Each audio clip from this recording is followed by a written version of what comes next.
भद्रक जिला अबकारी अधिकारी निर्देश अनुसार भद्रक जिला वासुदेवपुर अबकारी विभाग तरफ आम संकल्प निशा नुहे जीवन समाज को निशामुक्ति एवं निशा वर्जन करने और निशामुक्ति समाज गठन करने वासुदेवपुर अबकारी विभाग अंटा भिड़ी।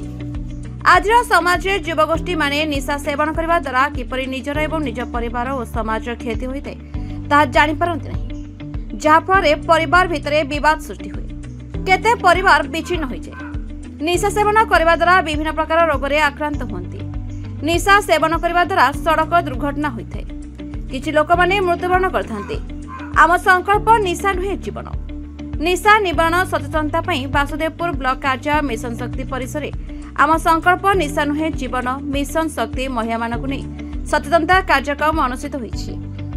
यह एक स्वतंत्र कार्यक्रम एवं एथिरे योगदान करथिले वासुदेवपुर निरीक्षक श्रीयुत मधुसूदन साहू, उपनिरीक्षक श्रीयुत नटवर मल्लिक, वासुदेवपुर बीडीओ श्रीमती तन्मिता कर, वासुदेवपुर थाना आईआईसी श्री लोपामुद्रा नायक, वासुदेवपुर तहसीलदार श्रीयुत प्रियव्रत दास सभा परिचालन करथिले श्रीयुत अमेय कुमार पाणिग्राही, वासुदेवपुर अबकारी विभाग कर्मचारी कुमारी सुभद्रा बारिक, खगेश्वर जेना, मनोरंजन रणा, सुमंत कुमार महांत समेत वासुदेवपुर अबकारी विभाग समस्त कर्मचारी एवं मिशन शक्तिर महिला माने उपस्थित थे।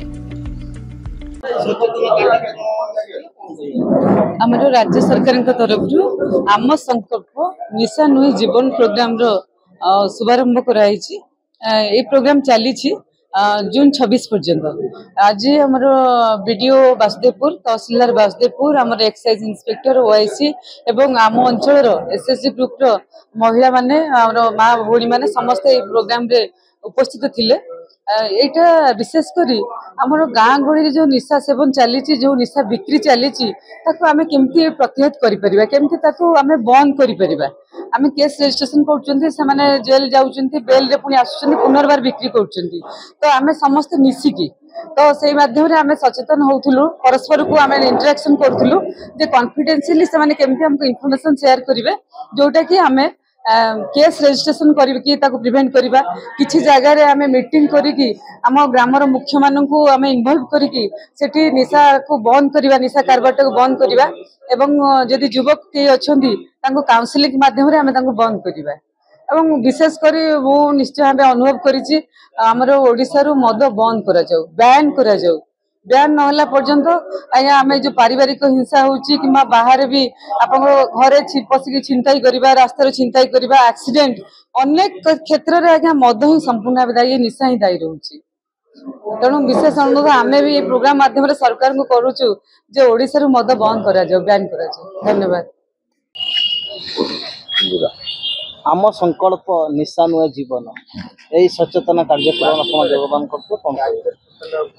आज आमर वासुदेवपुर एक्साइज डिपार्टमेंट तरफ गोटे सचेतनता कार्यक्रम होता एवं एथिरे आमर एमबीके स्वच्छ साथी एवं अन्य कर्मी माने भी जोग देथिले, सामाजिक भाई माने भी थिले, एक्साइज डिपार्टमेंट रो इन्स्पेक्टर आ ओआईसी भी थिले,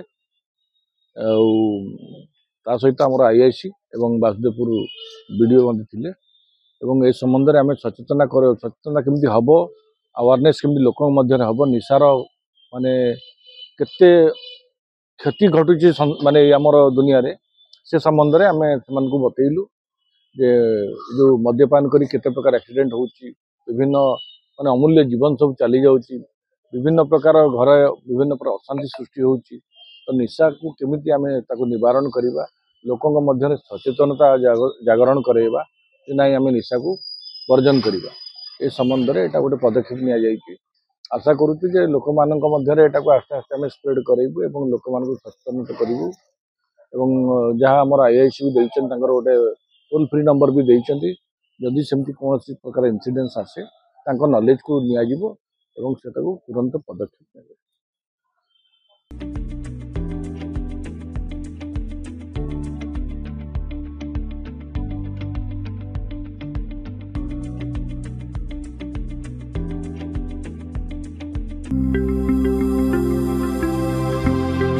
लेटेस्ट न्यूज अपडेट पाई www.nowodisha.com को लॉगिन करंतु।